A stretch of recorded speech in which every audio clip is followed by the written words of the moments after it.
morning, good afternoon, or good evening, and welcome to Inside the Writer's Studio, the podcast where we talk with writers about their lives, their craft, their business, and their latest work. I'm your host, Charlie Lovett, and our podcast is sponsored by Bookmarks.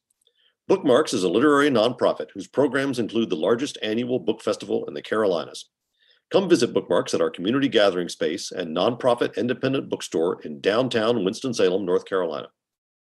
Inside the Writer's Studio is also proud to be an affiliate of Libro FM, the audiobook platform that supports your local independent bookstore. Stay tuned at the end of the podcast for more information on Libro FM and a special offer. My guest today is John Connolly, whose new novel, The Land of Lost Things, hits U.S. bookstores on September 19th. I'll be interviewing John on stage at this year's Bookmarks Festival in Winston-Salem on September 23rd. John, welcome to Inside the Writer's Studio. It's a pleasure to be here. Thank you very much. So this and novel, you don't all your hair like your actor's studio equivalent. That's right. You're all natural. This novel is a sequel to your 2006 novel, The Book of Lost Things. What made you want to return to that world that you created in that book? I'd never thought I would write a sequel to it, and it's a kind of sequel in that it returns to that universe, I suppose. The first book was very personal to me. My now wife had moved over from South Africa with her two young children. One was about to start secondary school and one was starting primary school. And I suddenly had kids in the house again, and it made me reflect on my own childhood, which was I was an unhappy child in a happy childhood. It's probably the best way of putting it. And so I reflected a lot on that in the Book of Lost Things. I went back over those years. And then during the lockdown, I took on the task of trying to adapt the Book of Lost Things for a film script. And we only found out that you couldn't film it. That was the only thing I discovered from trying to write a script of it. So there wasn't much use. And I suppose I had to take the book apart. And I realized I'd come to a slightly different point in my life, in that I'm at that middle-aged stage where I spend a lot of time in a state of low-level worry, and not necessarily about myself. I have my mother is 90, is still living independently, but has her own mind, and every time she doesn't answer the phone, I have that awful middle-aged fear that something awful has happened. Both my children live away from home. One is in South Africa and one is in Paris. And I realize I have my phone beside my bed when I go to sleep, just in case anything happens. Mm-hmm. And it's a stage we reach where you're the responsible adult. You reach where you're worrying about parents and you're worrying about children. And the next stage in life is just, I hope to have people worrying about you. I'm not sure which would be worse, that they are worrying about you and that they really couldn't care less what happened to you. And there are times when, either as a parent or as a son or daughter, where you'll feel close to breaking, where the burden of worry just gets to you sometimes. And sometimes it can be a little thing that does it. Sometimes it can be a very big thing. I think as a parent, most of us will have had the experience of at some point being outside of the hospital room or an operating theatre for one of our children, where just something awful happens. And that's what happens with Ceres in the book, in The Land of Lost Things. She is a single mother. Her daughter is injured in a car accident.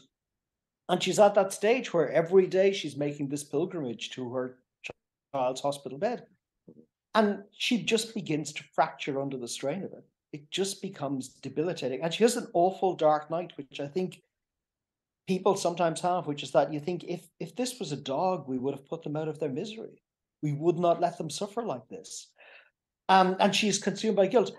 And she retreats into a land, I think, that has a reality, that has an independent reality. It's not just made up. It is a psychological landscape, but it's also a physical one.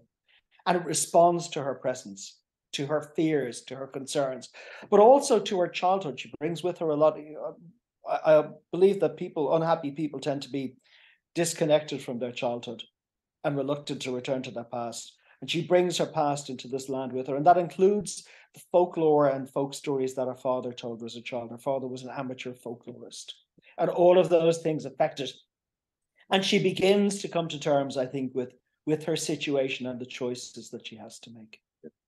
How do you balance when you're writing a book that's in a world, or at least connected to a world that you've written about in a previous book? How do you balance the desires of someone who's read that first book and is coming back for more with the reader who hasn't read the first book and is just encountering the Book of Lost Things on its own?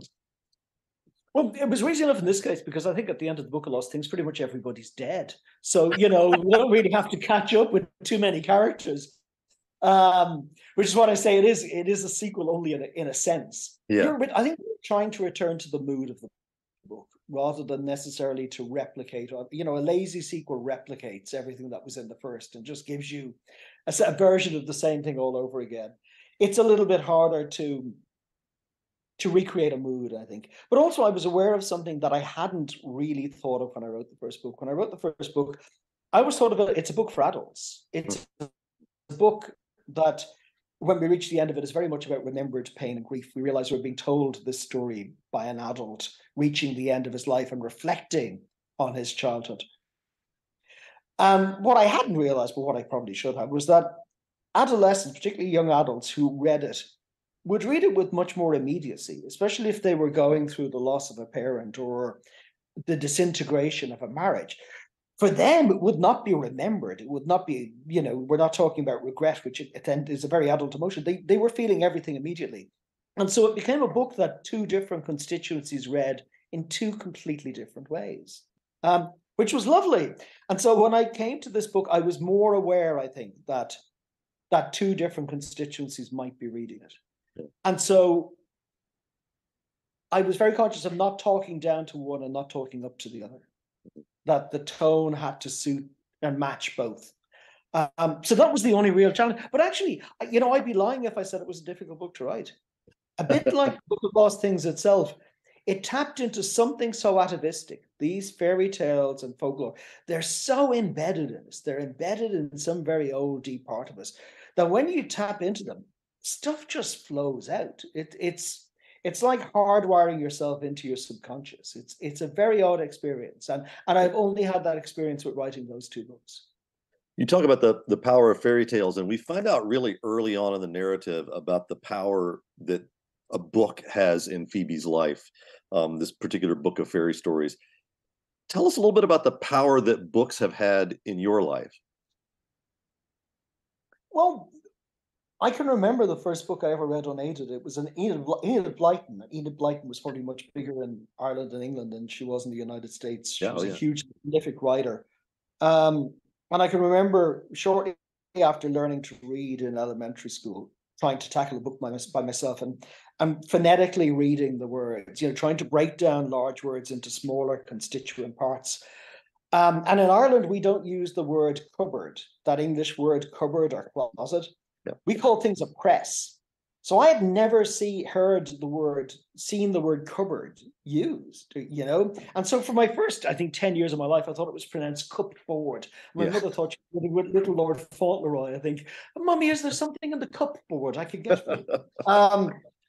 And so, but from the moment I began, there are people who, I don't want to sound like one of these awful children who comes out of the womb ballet dancing, you know? I always knew she was going to be a dancer.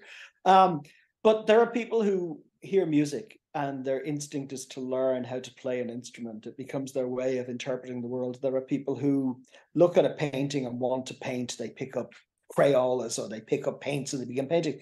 And for me, just as soon as I began reading stories, I wanted to tell stories. I loved doing it. And so I was reading and writing kind of went hand in hand with me right from the beginning. And so, but most of my reading wasn't, you know, now if I'm known for anything, I'm better known as a mystery writer.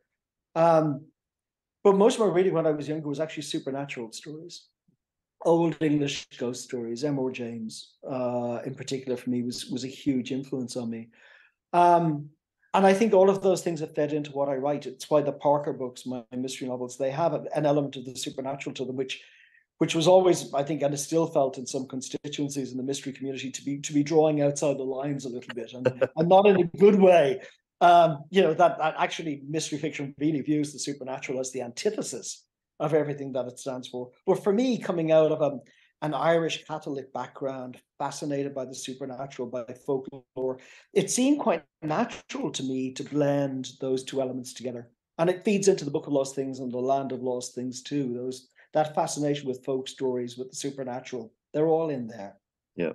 And you're right. I love the fact that early on in the book, you encounter this a carving of a green man. I've always been a big fan of the green man sort of imagery, and you call it a sign of a testament to beliefs older than Christianity.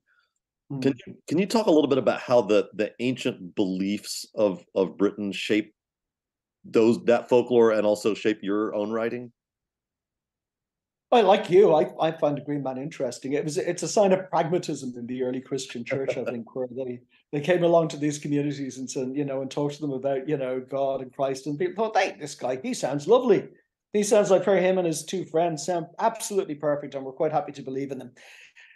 And I'm sure the old gods don't exist, but just in case they do exist, maybe we can throw them a bone.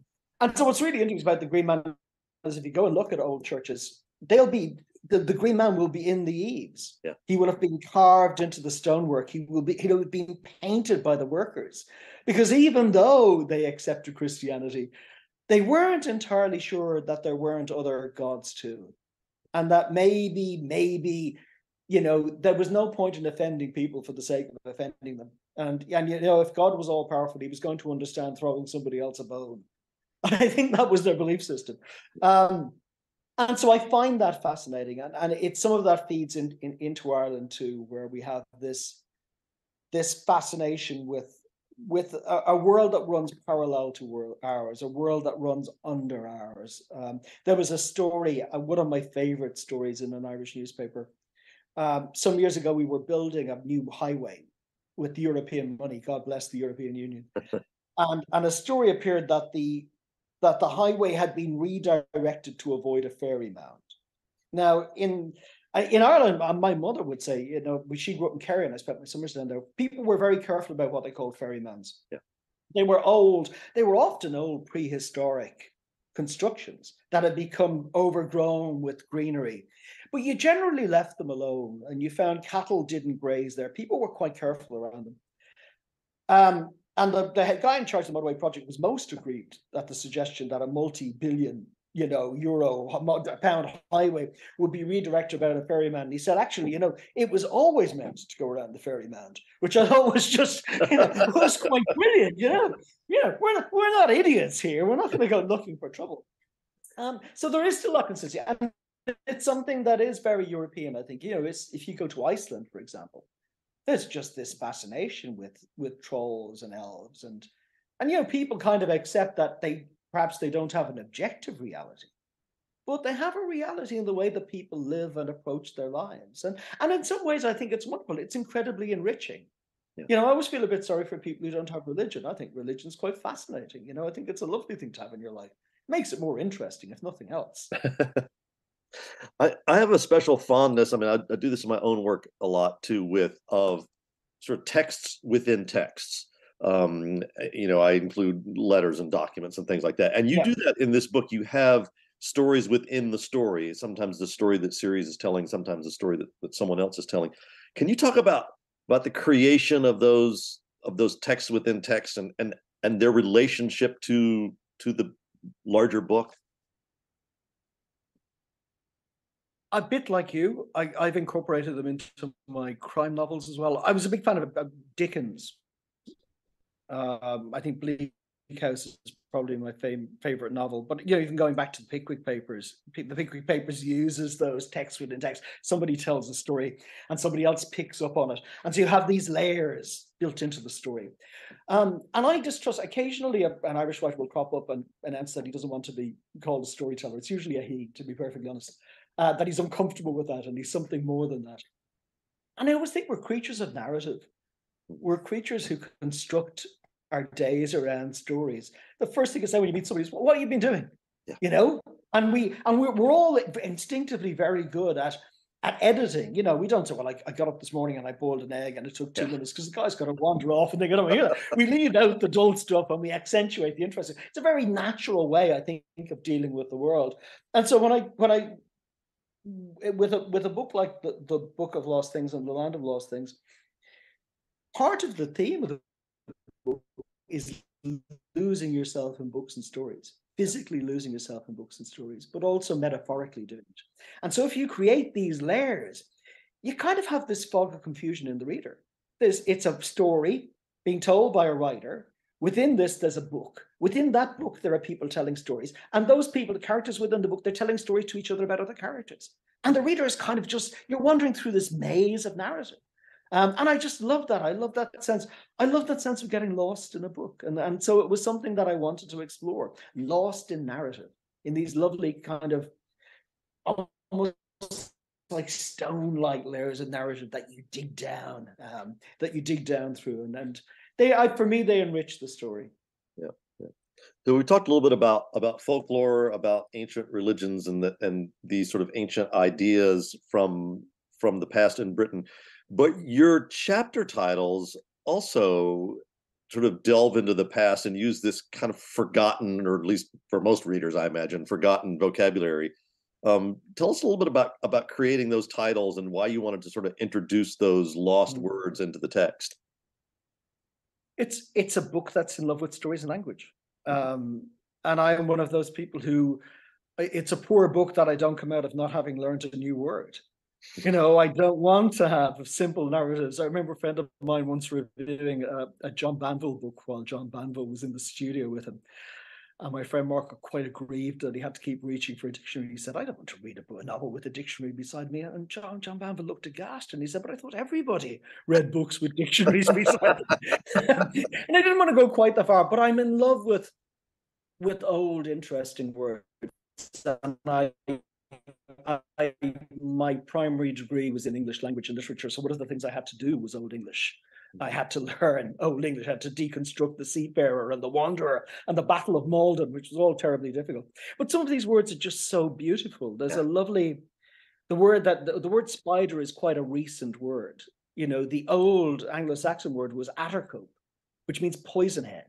And I love that. And there's another word in there. It's an Anglo-Saxon word, it means shelter feather. And it's when somebody puts a consoling arm around you when you're in trouble. And I loved those words. And I think I wanted to communicate to people just this richness of language, this beauty of language. And so there was a pleasure in searching out. When I knew that I would be doing the book, I had a notebook, and if I found interesting words or texts, I would put them into it and hope that I would be able to find one of them that would suit one of the themes of the books, because they're the building blocks. You can't be a builder and not be interested in bricks. These are the essential components of what we do. So why wouldn't you use them in their richest and most varied sense? I often think that sometimes publishers underestimate the intelligence and curiosity of readers. And I think actually, dumb people don't read books. Dumb people are busy doing other things. They're messing around with other stuff. The mere fact that somebody picks up a book usually means that they're reasonably engaged and intelligent. And therefore, you shouldn't underestimate that intelligence. You should be prepared to use it and to challenge it within reason. So why wouldn't I? As I said to you, if I finished a book and thought there is no word in that book that I didn't already know, I feel like I've taken a step backwards in a way. When Ceres is first meeting and getting to know the woodsman, she has this moment where she observes him cleaning and filling his pipe, and she reflects on the idea of ritual. We've sort of touched on religion a little bit without touching on ritual. Can you reflect a little bit on ritual, both in your life and also in this novel, the place that it holds? It's the ritual in the Land of Lost Things is almost the healthier flip side of ritual in the Book of Lost Things. When I was young, a teenager, I suffered very badly from OCD. I mean, debilitating, crippling OCD. I was the first person in my family to be taken to a psychiatrist. My mother was so proud. And so in the Book of Lost Things, I gave David my OCD. And actually, OCD has been very useful to me as a writer, curiously, because I don't teach creative writing, but occasionally I'll give 10 minutes to people about writing. And one of the things I say to them is that the very difficult thing about being a writer is that when you write the first line of something, and you will know this, psychologically committing to writing the last line. Because somewhere between those two stages, every book you'll have a crippling moment of doubt.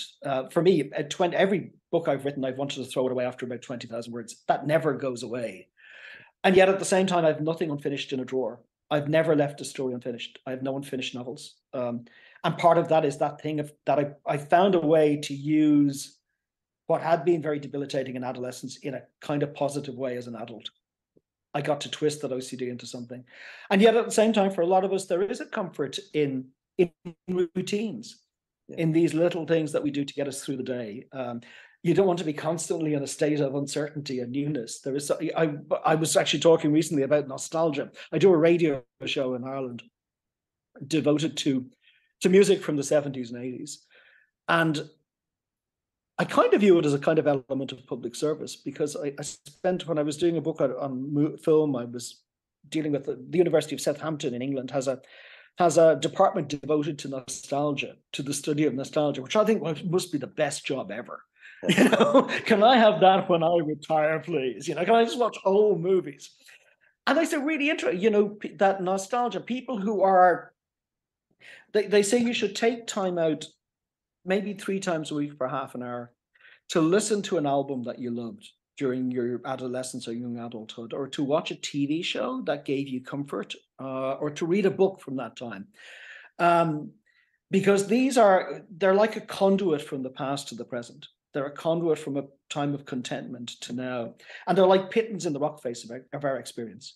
And I sometimes think routine and ritual in our life is like that. There are these little things that we can come back to, that we rely on, that we know work for us. And for me, OCD was a very debilitating version of that, because you're trying to give yourself the illusion of control over the world.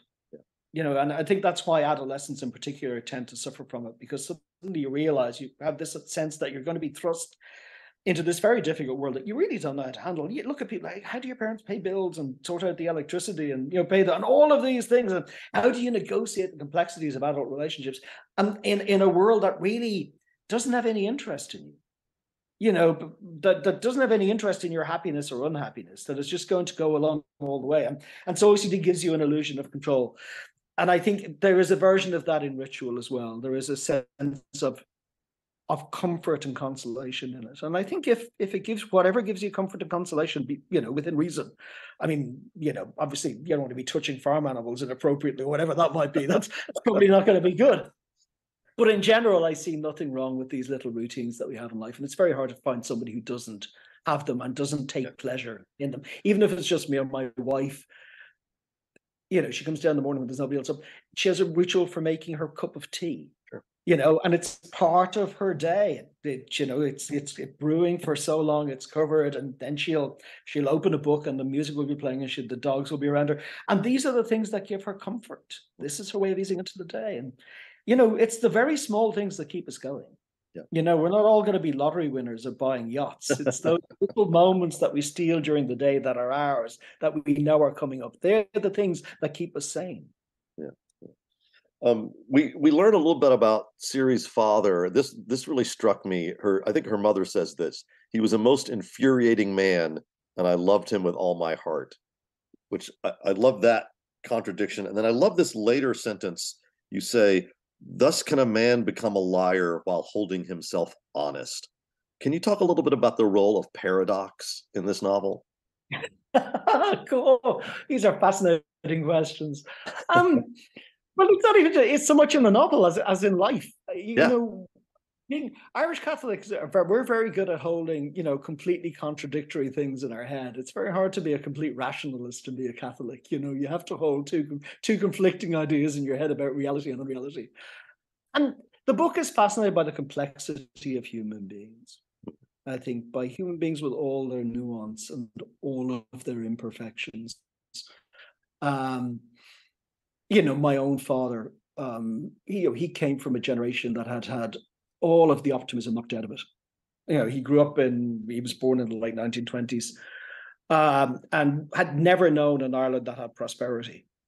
You know, it was a country that had always been poor, that had always had political difficulties, and died before we found wealth at the end of the 1990s, and then had it all spent about a decade later. And, my father, when I said I wanted to be a writer, I remember him saying to me that, people like us don't become writers. We don't become actors. We work for the council. That's what we do. We work for the city. You find a job from which you can't be fired, even if you set the place on fire, you're unionized. So the only thing they can do is put you somewhere where there are no matches. And yet, for all the obstacles I think my father put in my way when I wanted to do things that didn't conform to his idea of things, I loved him dearly. And one of my deepest regrets is that we never really got to know each other, in that I was just coming out of that stage of, he died when I was in my very early 20s, when whatever animosity there is between you and your father is usually falling by the wayside. That, you're not angry with him anymore. You're starting to understand the way that he deals with the world. And I never really got to say that to him. And I think it's probably why in the books there are so many absent fathers. Phoebe doesn't have a father in the book. He has no interest in her. Siri's father is dead. In the Parker novels, Parker's father is dead before the books begin, and all around him hover these variations on father figures. And actually, in the land of lost things, for Sirius, they're often mother figures. She keeps encountering versions of motherhood. She has her own mother at home, but she feels, I think, in some ways, a failure as a mother. And the book presents her with these versions. It splits people. It takes these complicated beings and finds facets of them and puts them into single individuals. And I found that curious. It's a really interesting question. I could probably write a thesis on it. You write, no book was ever created in isolation, and literature was a long, ongoing conversation between stories. What stories do you see the Land of Lost Things being in conversation with? I mean, we talked about the fairy tales, but are there books that? One of there are odd little things in it. At one point, Ceres looks at the books on her father. She's living in the house that her parents used to occupy, and it's filled with parts of their lives. And on the shelf she mentions titles of it. So there's Milton Paradise Lost is on the shelf. There's Livy's Histories of Rome. There are art books on the shelf. And actually, all of those books filter into the narrative. Every one of them has a place in the narrative. There is a mine in the book called Pandemonium, which is taken from Paradise Lost. There is one of the artists, if you look up, if you look up this artist on the internet, the first thing you see is a very famous painting of somebody stepping out of a painting, of putting a foot out of a painting. It's a subject coming to life, which becomes part of the narrative. And so the book is constantly doing that without tapping the reader on the shoulder and going, let me tell you, because Sirius doesn't go, oh, is the Pandemonium mine, is that from Paradise Lost? Yeah. There's none of that.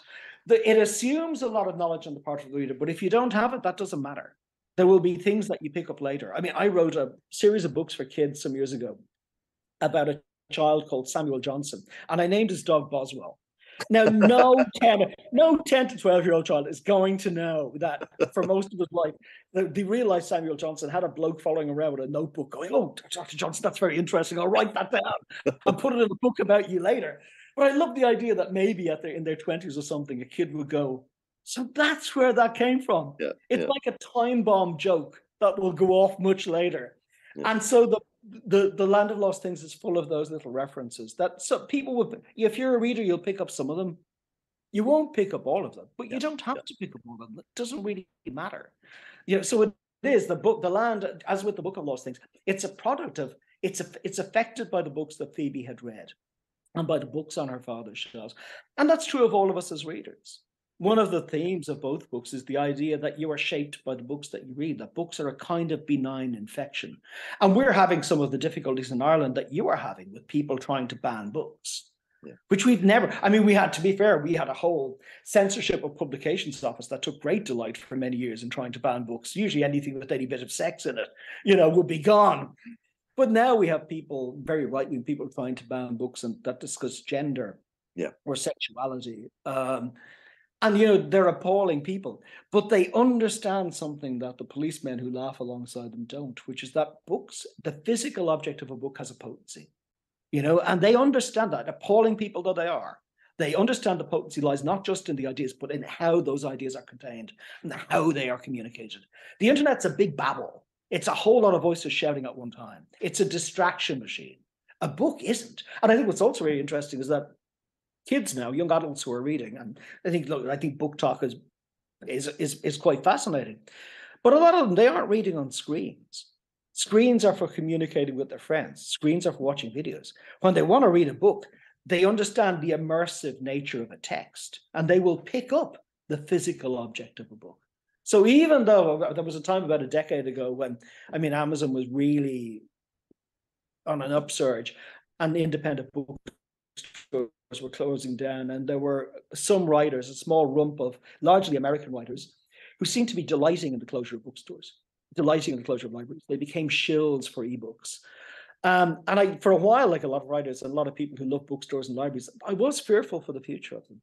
And I'm not anymore. Yeah. I think I look at the next generation of kids coming up and think, you understand it. You understand it better than actually a lot of the previous generation do. And so there's reason to be hopeful. Yeah. I've noticed if I'm talking to an audience of a wide variety of ages, and I say, who reads their books on a physical book and who reads an electronic book, the younger people in the audience are the ones who are more likely to be reading a physical book. So I agree with you. I think it gives me great hope, and we certainly have seen. Yeah, it's wonderful. It's a wonderful thing to see. Bookstores opening.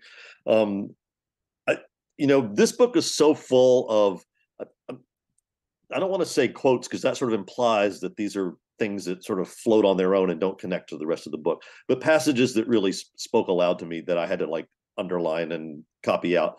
And I just want to read one so we can talk about it a little bit.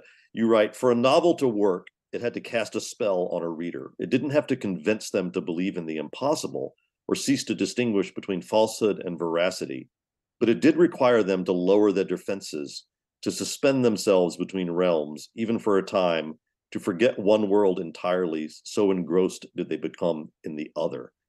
I feel like that should be on the wall of any room where there's a course being taught on how to write novels, but can you talk a little bit about just the nuts and bolts of how do you go about casting a spell on readers? I don't know is the answer. I don't know. I am not, as I said earlier, I've never been comfortable with trying to teach creative writing. Yeah. Whatever I've learned probably by osmosis, in that I was a voracious reader as a child, and I'm still a voracious reader now. And I'm constantly consuming books. And I think for most people, that's how you become a writer. You're a reader first, and you're a reader foremost. And writing is the thing you do when you're not reading.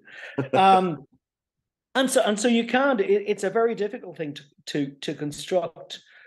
When I was writing that quote, what I love about fiction is that at its best, it forces you to inhabit another person's consciousness. It forces you to see the world in a completely different way, and you don't have to agree with it, but it should alter your thinking, I think. And there are other things it does. We all have those lovely moments in a piece of fiction where you'll think, I've always thought that, but I thought it was just me, or I could never have phrased it in quite that way. And that's lovely. But that's a kind of confirmation bias in a way. It's much more interesting when a book makes you go, I never thought of that. I've never looked at the world quite that way before. And you become altered by it. And, there are studies suggesting that they're looking at the nature of how does compassion tie in, and empathy tie in with readers of fiction. Does it make people more empathic? Or is it just that people who are more empathic and are more compassionate and are more curious about human beings are more likely to pick up a work of fiction? Yeah. And the truth, like most things, probably lies somewhere in between. Yeah. But I to do an interview recently, and I'm surprised by the word I used was empathy machine. Mm-hmm. I think that's what fiction can be at its best. It can make you understand other human beings differently. It's not just about understanding yourself. It's about understanding yourself in relation to all of these other people. And that's, again, crops up in the book, that, you're not, if you shift the narrative, that's why I love Tom Stoppard's Rosencrantz and Guildenstern Are Dead, which takes two minor characters from Hamlet and actually puts them center stage. Because for Rosencrantz and Guildenstern, they are center stage. Yeah. This isn't the story. This isn't the story of Hamlet. This is the story of Rosencrantz and Guildenstern. And there's just some odd prevaricating prince wandering around in the background who needs to be picked off. And once they can do that, they can get their money and go about doing something very different. And that idea that we are all the center of our own little universes. And eventually we can, and in these orbits, we shade into other people's. And those are the points that are, when life becomes interesting, when you've reached that point where your orbit and the orbit of another person, there's a kind of ellipse with them, and I just found that I find it fascinating, and so for me, fiction is a way of just throwing out all of these ideas at people. Yeah. I mean, sort of building on what you were just saying about Rosencrantz and Guildenstern, you're right. There's something that is important to grasp in order to understand people and their motivations. In stories, as in life, there are no secondary characters. I mean, that's more or less what you're just saying. But can you talk about how that idea guides you when you're creating a character who's only going to be on stage for a few pages, a few paragraphs, maybe a chapter or two? How does that you give them one moment in the book, you give them a line or a tiny motion, or you have in the Parker novels, Parker might reflect on something about them that suggests, in the inner life, you don't have to give them a backstory that goes on for 4 pages if they're only going to be there for a paragraph, Yeah. But there is enough to suggest each time that these people have a life beyond the pages of the book. They're not just a cipher that you put in there. And so, the Parker books in particular have been very conscious of doing that, of always suggesting that beyond the pages of the book, these people have a life and an existence and an agency. And this is just their brief movement through a completely different narrative. But I think, it's a way it's a way to approach writing, I think, to be aware of that, because otherwise you end up kind of doing Dummy's Guide to Writing. He's a secondary character. Make sure you give him a nice hat, whatever it might be. I've just been, but these are all. But then, if you had a different writer here, they will give you a completely different set of answers. All I know is that this is the way I know how to write. And I'm well aware that occasionally I will meet people. There are a couple of. I'm not a planner. Never been able to plan. I can't play chess for exactly the same reason. I'm not very good at thinking that far ahead. And so when I begin a book, I tend to know the opening of it. And I might know 1 or 2 things that are going to happen, but I won't have any conception of characters or even a through line to the story. And I kind of discover them in the process of writing. I figure them out in the way, because action is what characters do, and you need to get the characters first. And all good fiction starts with character. God, there are some English writers who get really aggrieved when I say that. They seem to take it very personally that I don't plan books. And it's as if I'm going around to the houses, sneaking into them at night and unplanning their books. And then wake up in the morning and it's like somebody has unpicked the threads of a tapestry and left them all over the floor. They get really annoyed with that. So, but for some writers, it's impossible to write unless they have a plan. And for me, I couldn't write if I had a plan. I'd have no interest in writing a book that I knew the beginning, middle, and end of. Yeah, that would be really tedious. Yeah, I find that with storytelling. I mean, I have a young friend. He's about 7 now, but he still likes for me to tell him a story once in a while, and he'll give me a topic. He'll give me, tell me a story about an ogre or a troll or what, and I never have a clue where it's going to go or where it's going to end up when I start talking, and that's why I tell him the story, is to find out how it's going to turn out. That's why. It is. You're almost the first reader of your own narrative. Yeah. When you're a writer, part of it is discovering what's going to happen. That's part of it. I mean, that's what makes it very difficult as well, because you will occasionally hit a brick wall and think, oh, for God's sake, I have no idea. But then, you go for a walk, or you go to see a movie, or you go for dinner with the missus, and you come back or you go to bed, and the next morning when you sit down, it has sorted itself out. The unconscious is a marvelous instrument. You just need to leave it alone at times, and it will sort out a lot of stuff for you, I think. So you've written in several genres. You've written, as you said, sort of crime novels. You've written what I would call fantasy novels. You've written for young readers, but all of these kind of novels still require an antagonist, right? And can you talk a little bit about creating a great villain, and what you think are the essential aspects of the bad guy? It's what I remember watching a sketch show, Mitchell and Webb. They're two Oh, I love them. Yeah. English comedians, and there's a very famous sketch they have. Yeah, there's a sketch where they have two Nazis in a trench. Yes. And one Are of we them the turns to the other and baddies? says, you know the way Yeah, we have a yeah. skull and crossbones, and and we wear these black uniforms, and everybody hates us. And he goes, "Do you think we're the bad guys?" Yeah. And the great thing about very few people are they're not actively setting out to be bad. Yeah. Most people are selfish, or they're angry, or they're jealous, or they're fearful, and it makes them do appalling things. But they don't actually believe that they're the villains of their own story. What's really fascinating about villainy, about badness, is that so many of us can justify it to ourselves. We can be very pragmatic about it and say, we're not bad people. We're just being forced to do these things along the way. And so for me, that's always been part of it, that when you're creating these characters, they're not, as far as they're concerned, they're just doing what they have to do. And they're often as driven. I think I've given every sin I've ever committed to somebody in a book. And in some ways Milton, we were talking about Milton earlier. Milton, he made the great discovery that, the bad people are somehow often more interesting than the good ones, because one of the things about badness is that they're often doing things. Bad people, they act, they're doing, and goodness can often be reactive in a way that we react when and that's why we get undone so often. Some of decency gets undone because we're waiting for somebody to do something that we have to react to, rather than being proactively good, I think.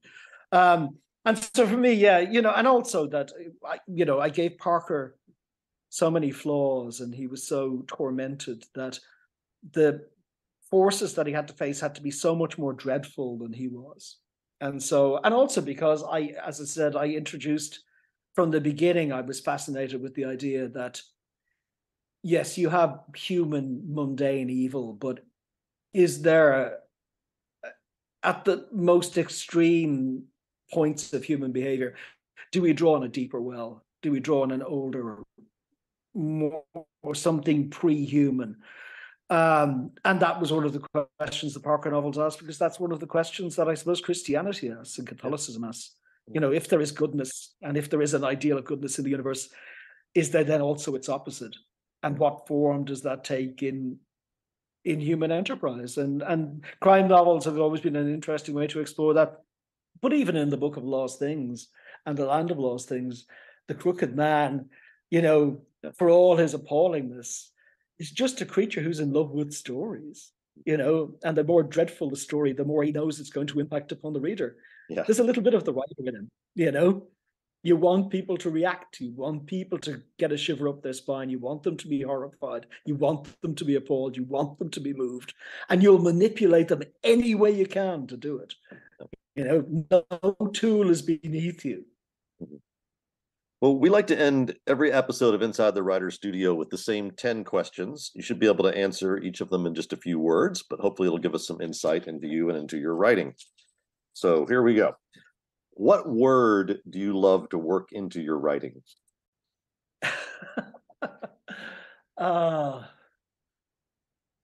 Hope. What word do you hate to encounter in other people's writing? Myriad. Where's your favorite place to write? Probably upstairs in my office at home with my dog sleeping beside me. Where could you never write? In a car, because I get profoundly car sick. To what rule of grammar do you pay least attention? Splitting infinitives. We sort of touched on this earlier. What was the first book you remember reading?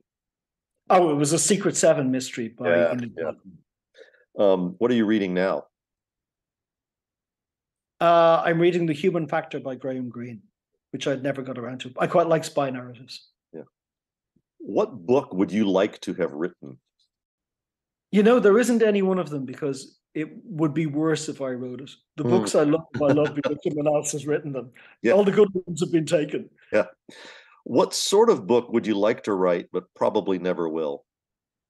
I've long entertained the idea of writing a big historical epic, and I have a title for it and about 2 piles of research books. And I just never, I think I've left it so long that I'm now frightened of it. So a big historical epic. Yeah. And finally, what would you like to hear a reader tell you? I paid cash for this.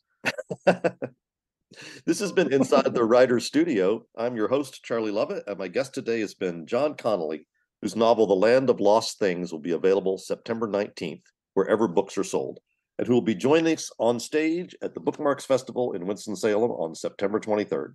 John, thanks for joining us. Charlie, it's been a real pleasure. Thank you so much. Inside the Writer's Studio is sponsored by Bookmarks, a literary nonprofit that runs the largest annual book festival in the Carolinas and operates a community gathering place and nonprofit independent bookstore in downtown Winston-Salem, North Carolina. To find out more about Bookmarks and all its programs, visit www.bookmarksnc.org. Inside the Writer's Studio is proud to be affiliated with Libro FM. Unlike other audiobook platforms, Libro FM supports your local independent bookstore. Whether you buy a single book or, like me, a monthly subscription, you can link your account to your local store or to Bookmarks to support literary community. For a special 2-for-1 offer, go to Libro.fm and use the discount code WRITERS. If you've enjoyed Inside the Writer's Studio, please consider leaving a rating or review online at Apple Podcasts or wherever you get your podcasts. Inside the Writer's Studio posts new episodes on the 1st and 15th of every month. On our next episode, I'll be talking with another one of this year's Bookmarks Festival authors, Megan Miranda, about her novel, The Only Survivors. Until then, thanks for listening, and may you read with wonder and write with passion.